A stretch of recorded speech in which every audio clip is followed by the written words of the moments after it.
El diputado general de Vizcaya, José Luis Bilbao, ha visitado las nuevas instalaciones del Antegi Batuak en Getxo, Docudea y el nuevo servicio ocupacional, en las que la Diputación Foral de Vizcaya ha invertido 1,4 millones de euros.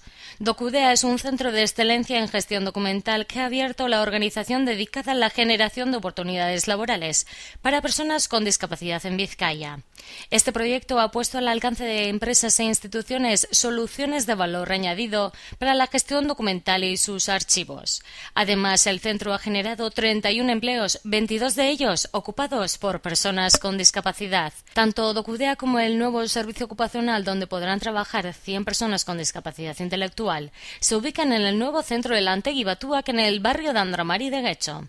En concreto, el centro de Getxo, que atenderá la demanda social existente en la comarca de Uribe Costa, alberga actividades de alto valor añadido para la industria, electrónica, los cableados, montajes eléctricos y operaciones logísticas, e incluye un nuevo espacio para favorecer una mayor participación comunitaria de las personas con discapacidad intelectual en la vida del municipio.